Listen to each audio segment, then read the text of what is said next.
Uma boa noite a todos, agradecendo sempre a Deus por nos permitir estar aqui novamente reunidos e que nessas nossas reflexões, nesses nossos estudos, possamos ter momentos de paz em nossa mente para pensarmos nessas informações que os Espíritos nos trazem dentro dessa doutrina bendita que é a doutrina dos Espíritos.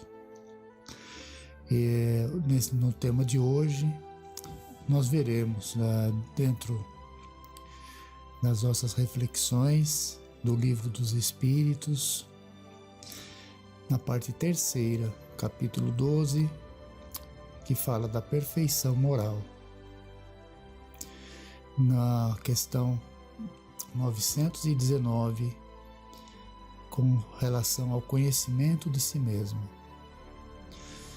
E na questão, Kardec pergunta aos espíritos qual o meio prático mais eficaz para se melhorar nesta vida e resistir ao arrastamento do mal. E o espírito de Santo Agostinho nos responde: um sábio da antiguidade vos disse: conhece-te a ti mesmo. Esse sábio da antiguidade, ele se refere ao Sócrates, que viveu no século V a.C., em Atenas, na Grécia, onde ele já nos dizia isso: conhece-te a ti mesmo. E aí Kardec, na questão seguinte, na 919A, continua a pergunta, o questionamento. Concebemos toda a sabedoria desse ensinamento, mas a dificuldade está precisamente em conhecer-se a si mesmo. Qual é o meio de conseguir isto? Então Kardec reconhece toda a extensão dessa sabedoria, dessa frase, a amplitude dela, mas pergunta: qual seria o meio de conseguir esse conhecimento de nós mesmos? Aí Santo Agostinho responde: fazei o que eu fazia quando estava na terra. No fim do dia, interrogava minha consciência, passava em revista o que havia feito e me perguntava se não havia faltado com o dever, se ninguém tinha do que se queixar de mim. Foi assim que consegui me conhecer e ver o que havia reformado em mim. Aquele que, a cada noite, se lembrasse de todas as suas ações do dia e se perguntasse o que fez de bom ou de mal, orando a Deus e ao seu anjo de guarda para esclarecê-lo, adquiriria uma grande força para se aperfeiçoar, porque, acreditai em mim, Deus o assistiria.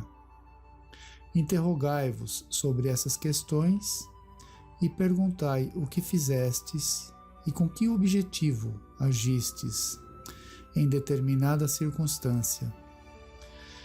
Se fizestes qualquer coisa que censuraríeis em outras pessoas, se fizestes uma ação que não ousaria confessar, perguntai-vos ainda isso: se agradasse a Deus me chamar neste momento, teria eu, ao entrar no mundo dos espíritos, onde nada é oculto, o que temer diante de alguém? Examinai o que podeis ter feito contra Deus, depois contra vosso próximo e, por fim, contra vós mesmos.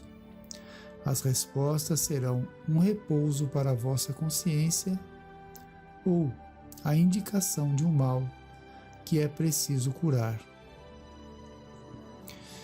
E aí ele continua: o conhecimento de si mesmo é, portanto, a chave do melhoramento individual, Mas, direis, como proceder a esse julgamento? Não se tem a ilusão do amor próprio que ameniza as faltas e as desculpa? O avaro acredita ser simplesmente econômico e previdente.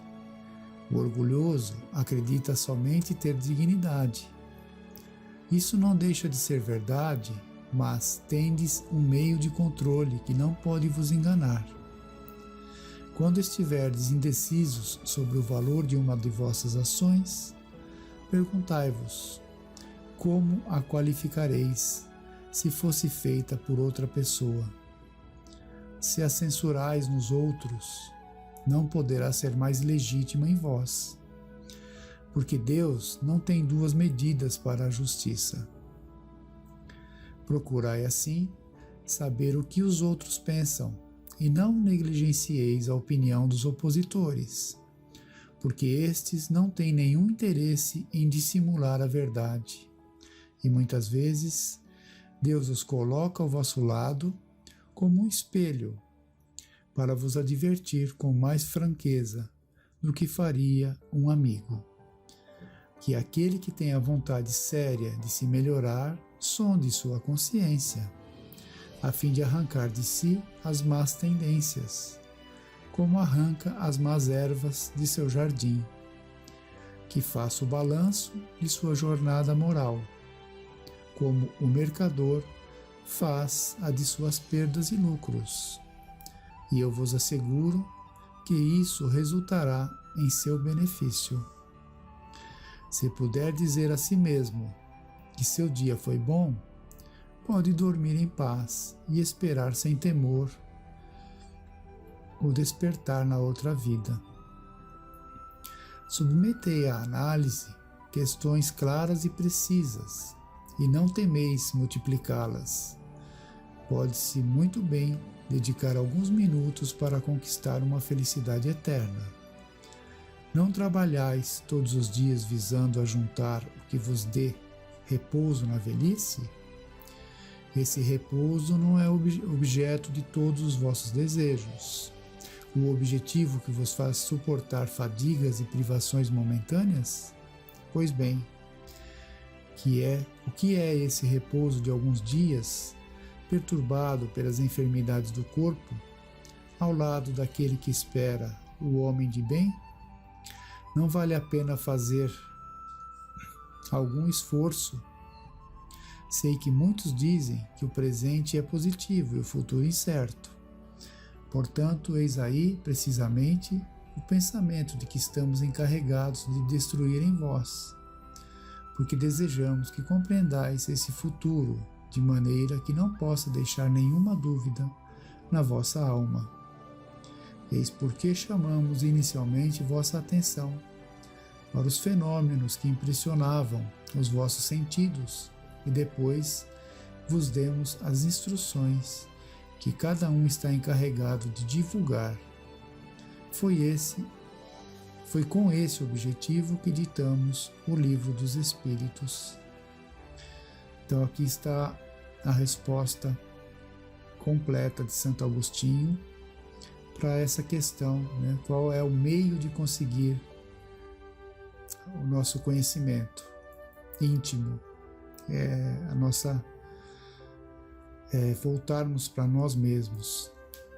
Ele diz várias coisas importantes, inclusive a dificuldade que nós temos, né, que nós encontraremos quando nos depararmos ali com o nosso íntimo, nos depararmos com os sentimentos ainda difíceis que trazemos. E aliado a essa resposta, temos inúmeras citações de psicólogos, psicoterapeutas, né, que em seu trabalho, em suas pesquisas com indivíduos, relatam justamente isso, que o indivíduo, ao se deparar com o seu íntimo, o seu interior, que as dificuldades que encontram, as angústias, as frustrações, né, as ansiedades que se depara, os medos, com que nos deparamos quando olhamos para dentro de nós, quando fazemos esse conhecimento de nós mesmos, e isso gera muitas vezes um bloqueio, né? Então paramos de fazer isso porque encontramos lá dentro de nós, uma série de dificuldades ainda que temos, e isso inconscientemente gera ali um bloqueio para que paremos de fazer isso, paremos de fazer essa reflexão. E justamente a doutrina espírita, né, as orientações dos espíritos, aqui como diz o Santo Agostinho, eles inicialmente nos mostram essa dificuldade interior nossa, sabem disso, sabem que cada um tem as suas dificuldades, que isso vai gerar ali um bloqueio nesse conhecimento íntimo, interior de cada um, mas que eles dão ali as ferramentas, eles dão, através de todas as instruções que nós temos hoje dentro da doutrina espírita, eles nos dão os caminhos para que superemos esses bloqueios,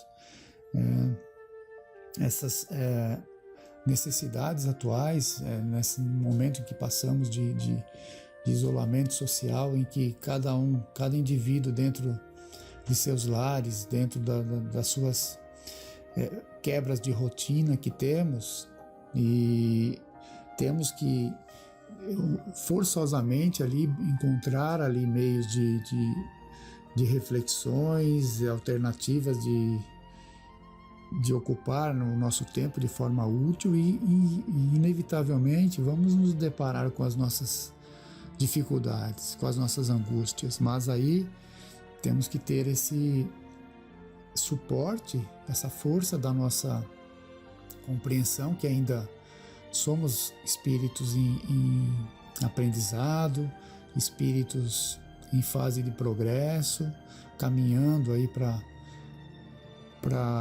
combater as nossas dificuldades, que ainda são muito grandes, sabemos disso, mas independente disso, independente dessas dificuldades, temos condições de, aos poucos, né, passo a passo, ir superando essas dificuldades, nos conhecendo interiormente quais são esses sentimentos, qual é o tamanho desses sentimentos, e ao mesmo tempo sabendo que temos que combatê-los, que temos que superá-los. Do outro lado ainda, eles nos trazem ali uma satisfação pessoal, uma satisfação íntima, e gerando aquele conflito. Não, eu sei o que eu tenho que fazer diferente, mas eu ainda não consigo fazer diferente, porque o sentimento ainda é muito forte em mim, e justamente isso traz a reflexão justamente para isso, para que encontremos aí um ponto de equilíbrio, sem abandonarmos, sem aquele sentimento de que não consigo, vou deixar para lá, não consigo, tenho que deixar para depois, quando eu estiver mais forte. Nada disso. Temos que encontrar a maneira, ter a consciência de que é necessário a superação. Aprendemos, né, dentro do cristianismo, dentro da doutrina espírita, que existem formas de combater isso e lutar, né, ter ali a consciência, não ter o medo, superar as frustrações, e ir aos poucos, sabedores de que seremos perfeitos após a encarnação, manteremos ainda muitos pontos ainda a serem melhorados em nós, mas que andaremos sempre para frente no combate a essas dificuldades, não esquecendo nunca do apoio que temos dos espíritos que querem nos auxiliar, que nos auxiliam diariamente, para que encontremos essas forças para combater. Não esquecer nunca da oração, das leituras edificantes, da oração, das boas conversas, né, de distrairmos a nossa mente com coisas saudáveis, e aos poucos conseguiremos. E para nos ajudar nisso também, um dos temas que eu escolhi hoje é do livro Convites da Vida, pelo espírito de Joana de Ângeles, psicografado pelo Divaldo Franco. Ela nos faz um convite à tranquilidade, porque para encontrarmos esse caminho que comentamos até agora, sobre o conhecimento de nós mesmos, temos que ter a tranquilidade, temos que ter a paz de consciência para poder encontrar esse caminho. E ela diz assim, no convite à tranquilidade, e procurai viver tranquilamente. É a primeira carta, Tessalonicenses, capítulo 4, versículo 11, de Paulo. Mais produz quem o faz com equilíbrio. Melhor ajuda aquele que coopera com tranquilidade. Maior eficiência a que decorre da ação paciente e constante. A tranquilidade, por essa razão, em todos os momentos da vida, é de salutar necessidade. Vivendo sob condicionamentos decorrentes da violência que se espraia por toda parte, o homem, convidado a decisões e atitudes, raramente age impulsionado pela tranquilidade que reflexiona, inspirando diretrizes de segurança. O impacto resultante da alta carga de informações de variada ordem que o assalta, através dos veículos de comunicação, leva-o a reagir, no que incide em precipitadas resoluções e consequências poucas vezes felizes.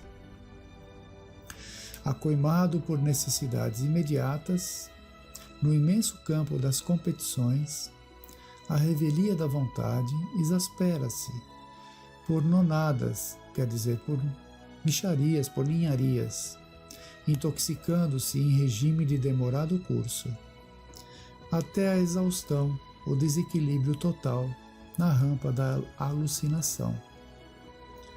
Diz-se que manter a tranquilidade ante a injustiça, face às surpresas desagradáveis que nos assaltam, sob condições inesperadas, é de todo impossível.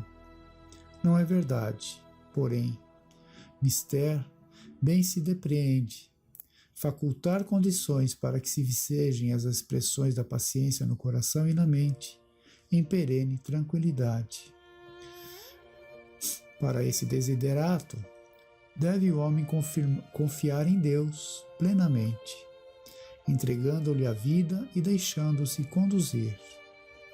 Consciente de que todo mal aparente redunda num bem real, e que toda aflição faculta resgate de dívida passada, nenhuma conjuntura infeliz consegue alterar o ritmo da tranquilidade interior. Mesmo quando experimentando sofrimento, tal estado não conduz à rebeldia, à desesperação, à deserção. O estudo das leis de casualidade,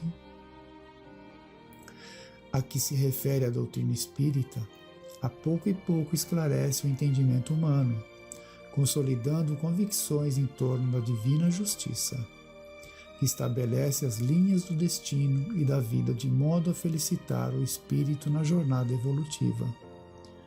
O exercício da vontade bem dirigida, mediante pequenos esforços, constantes disciplinas, necessárias continências, a meditação como norma de elevação dos pensamentos, e cultivo das ideias superiores, a oração que faculta o estabelecimento da ponte entre o eu dos homens e o tu, porém, próximo da divindade, são métodos excelentes para a aquisição da tranquilidade.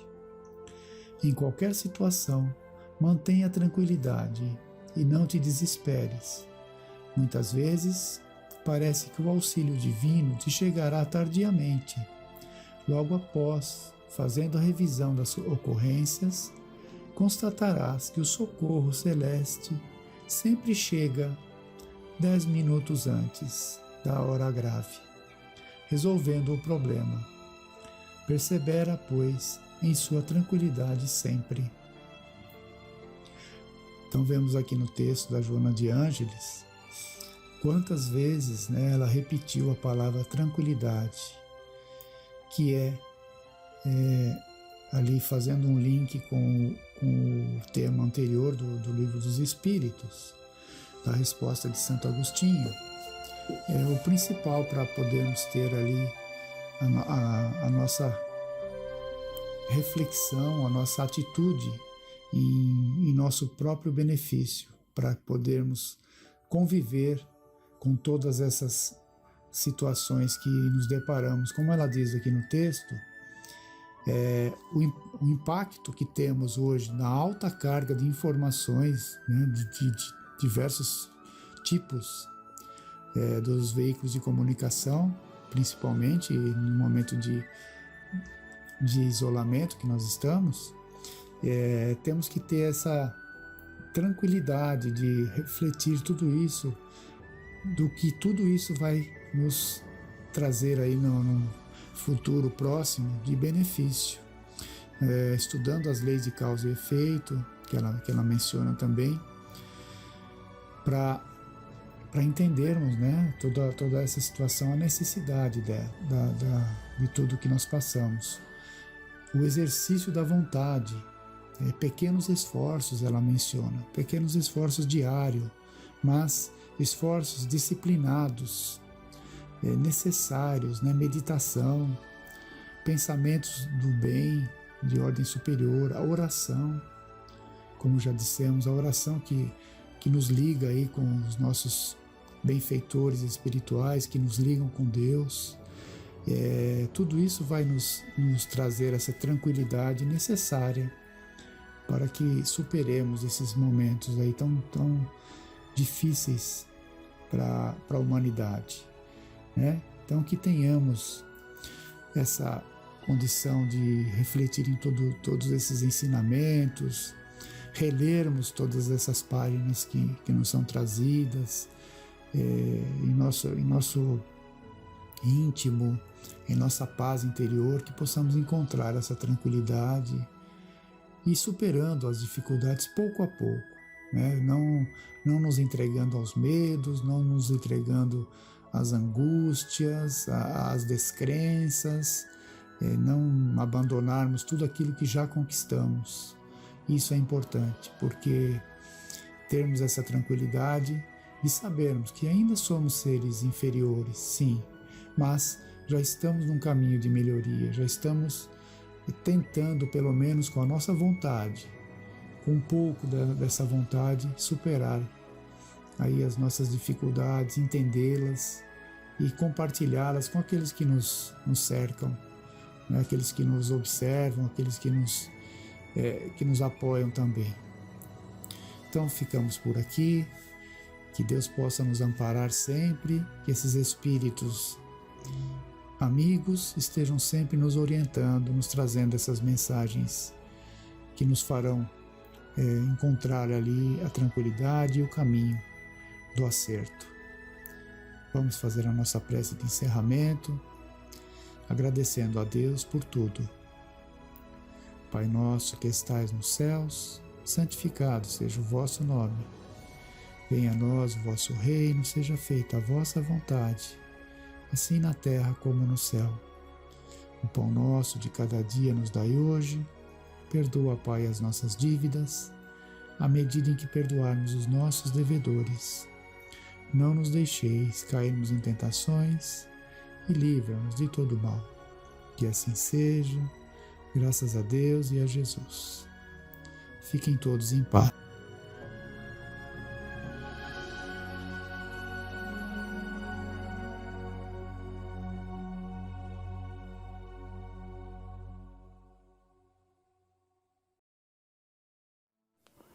Boa noite a todos, meu nome é Daniel e hoje eu gostaria de trazer à nossa reflexão conjunta o tema do perdão sob a perspectiva do ofendido. Muitas vezes a gente encontra dificuldade para perdoar alguém que supostamente tenha nos ofendido, e eu gostaria de trazer as razões para que a gente perdoe. Em geral, a gente encontra essa dificuldade para perdoar. Mesmo a gente sabendo que Jesus nos ensinou que devemos perdoar não apenas 7, mas 70 vezes 7 vezes, ou seja, perdoar incondicionalmente. E por que a gente tem essa dificuldade? Por que a gente não coloca em prática imediatamente a ofensa? Por que a gente guarda às vezes um ressentimento por toda uma existência física, e a gente às vezes até leva conosco no plano espiritual esse mesmo sentimento? Então, existem muitas razões para que a gente perdoe. E antes de trazer essas razões, a gente tem a oportunidade de explorar o próprio vocábulo, a própria etimologia da palavra perdoar. Os estudiosos reconheceram que em todas as línguas a palavra perdoar é um composto de dar ou doar. De origem latina, perdonare, perdoar significa doar completamente. É a partir dessa significação que a gente já pode vislumbrar o sentido até evangélico da palavra perdoar, né? Perdoar significa pessoa que doa o seu próprio eu ao ofensor. E em vez de imolar o ofensor ao seu ódio, o perdoador, o ofendido, sacrifica-se a si mesmo no altar do amor. Na época em que Jesus ensinou o Evangelho há 2 milênios, essa lição do perdão provavelmente não foi compreendida pelas pessoas com muita facilidade, né? Porque naquele momento em que eles se encontravam, vigia a lei do talião, que determinava a retaliação do ofendido ao ofensor, né? Acreditava-se que o perdão naquela época serviria apenas para fazer covardes e vencidos. Mas em verdade, hoje nós sabemos que quem perdoa vence a si próprio. Então, a partir dessa palavra perdoar, no sentido de doar completamente a si próprio, a gente pode avançar para o tema: qual seria a relevância da prática do perdão? Principalmente para nós espíritas, né? Então, toda vez que a gente se encontra numa situação de suposto ofendido, a gente tem que lembrar, nós espíritas, que o ato de perdoar é o roteiro de felicidade ensinado pelo Mestre, né? No Sermão das Bem-aventuranças, Jesus disse: bem-aventurados os que são misericordiosos, porque obterão misericórdia. E a relevância do perdão pode ser estudada sob diversos ângulos, né? Como, por exemplo, a evolução da ideia de retaliar o ofensor para a ideia de retribuir o mal com o bem, a necessidade do perdão para extinguir a causa da maioria dos casos de obsessão, a mágoa e irritação como projeção da nossa culpa em outras pessoas e por aí vai. Mas nessa oportunidade, eu gostaria que nós encarássemos o perdão como bênção ao próprio ofendido. Emmanuel, o espírito que sempre acompanhou Chico Xavier, nos disse uma vez que a importância do perdão, de modo geral, ainda não foi claramente compreendida pelos companheiros domiciliados no plano físico. Isso é uma verdade. Será que a gente pode afirmar que a gente compreendeu a lição do perdão?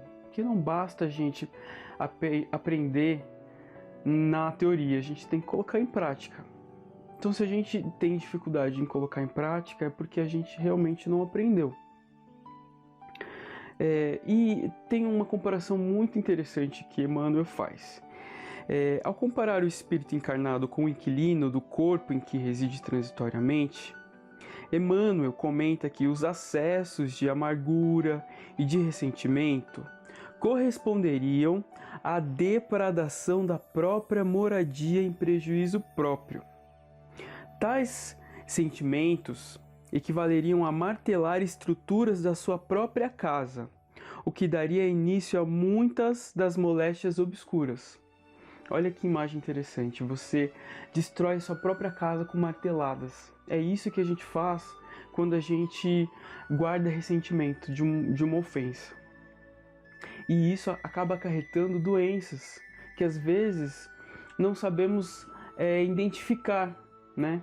Às vezes são doenças não diagnosticáveis, mas que têm como causa o ressentimento. Então, a gente pode lembrar que desculpar as faltas e os agravos será sempre libertar-nos de choques e golpes que vibraríamos sobre nós mesmos. E agora, avançando nessa reflexão, a gente já viu o sentido etimológico da palavra perdoar e a relevância do perdão. Agora a gente vai avançar para a parábola do devedor implacável. Essa parábola se encontra em Mateus, no capítulo 18, versículos 23 a 35. E nesse capítulo evangélico, Jesus ensina essa parábola logo depois de ter ensinado a Pedro para perdoar não apenas 7 vezes, mas 70 vezes 7. Está em seguida. Então vamos à leitura. Por isso, o reino dos céus é semelhante a um homem rei que quis ajustar contas com os seus servos. Ao começar a ajustar as contas, foi trazido a ele um devedor de 10.000 talentos. Não tendo ele com que pagar, o Senhor ordenou que fossem vendidos ele, a mulher, as crianças e tudo quanto tinha, para que fosse pago. Então, prosternando-se, o servo reverenciava, dizendo: "Sê longânime para comigo e tudo te pagarei."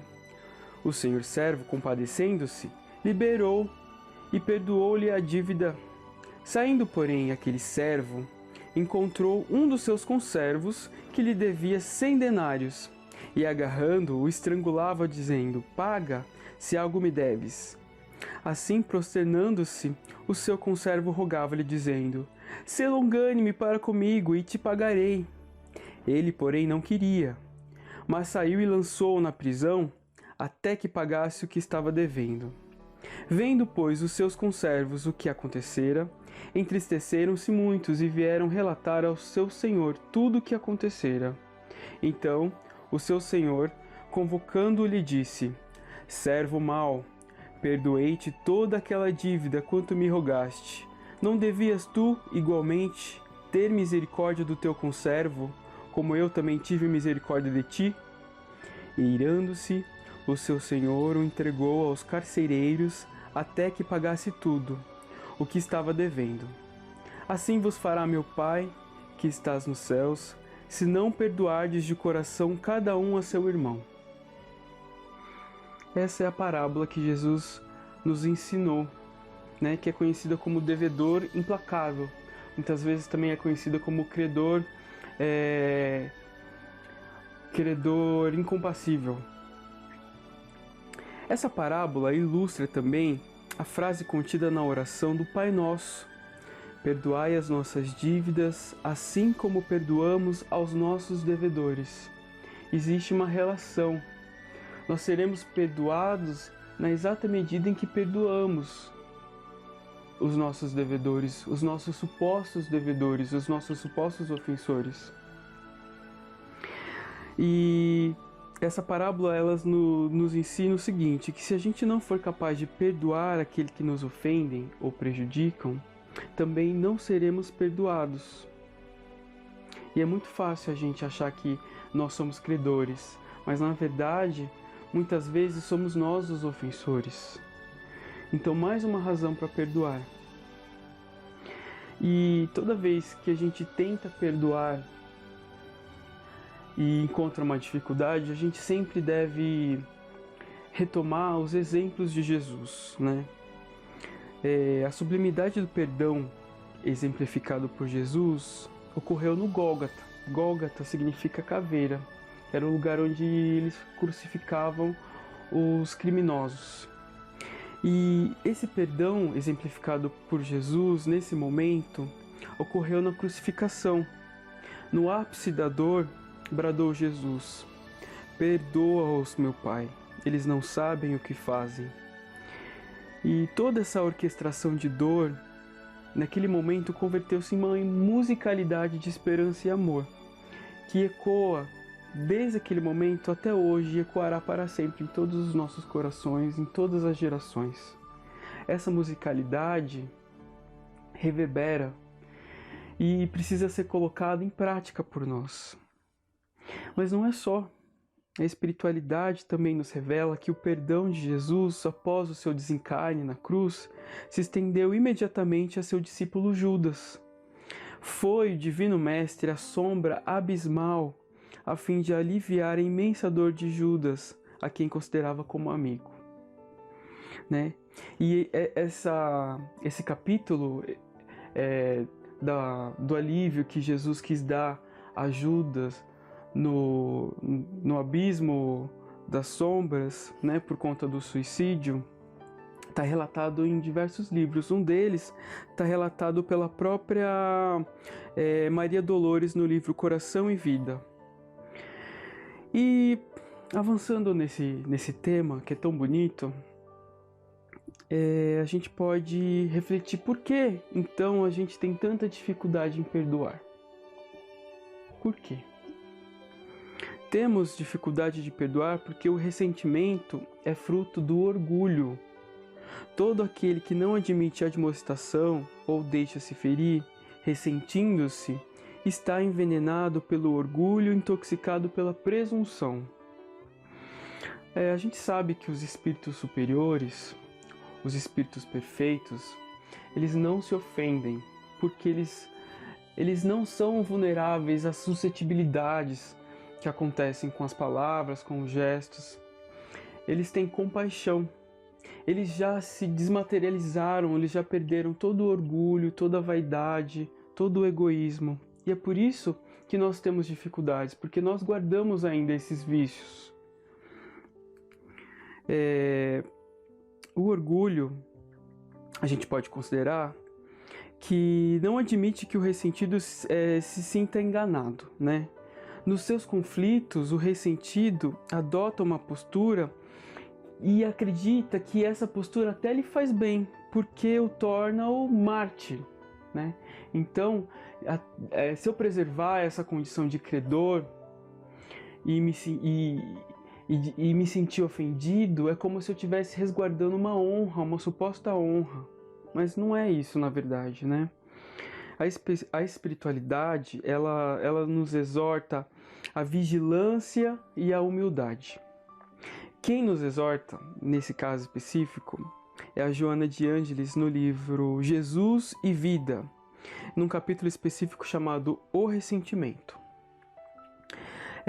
A vigilância para não se tornar instrumento de perturbação e a humildade para compreender a própria pequenez diante da grandeza da vida, tentando a autoiluminação pelo serviço ao semelhante.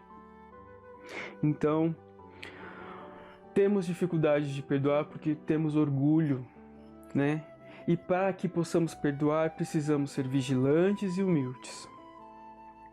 E para encerrar a nossa reflexão, a gente pode se perguntar, toda vez que a gente se encontra num momento significativo de uma ofensa, que esse momento é significativo do ponto de vista espiritual. E que para que esse momento dê frutos abençoados para nós próprios, a gente precisa lembrar quais são os efeitos imediatos do perdão. Nas palavras de Emmanuel, que se encontra no livro chamado... como se chama o livro, gente? Calma aí, deixa eu dar uma olhadinha aqui. Vantagens do Perdão, é um capítulo que se encontra no Evangelho por Emmanuel. Começa assim: quando Jesus nos exortou ao perdão, não nos induzia exclusivamente ao aprimoramento moral, mas também ao reconforto íntimo, a fim de que possamos trabalhar e servir livremente na construção da própria felicidade. Aqui ele já elencou duas razões: aprimoramento moral e reconforto íntimo para construir a nossa própria felicidade. Continuando, registremos alguns dos efeitos imediatos do perdão nas ocorrências da vida prática. Através dele, ser-nos-á possível promover a extinção do mal, interpretando-se o mal por fruto da ignorância ou manifestação de enfermidade da mente. Impediremos a formação de inimigos que poderiam surgir e aborrecer-nos indefinidamente, alentados por nossa aspereza ou intolerância. Libertar-nos-emos de qualquer perturbação no tocante ao ressentimento. Imunizaremos o campo sentimental dos entes queridos contra emoções, ideias, palavras e atitudes suscetíveis de marginalizá-los, por nossa causa, nos despenhadeiros da culpa. Defenderemos a tarefa sob nossa responsabilidade, sustentando-a a cavaleiro de intromissões que, a pretexto de auxiliar, nos viessem arrasar o trabalho que mais amamos.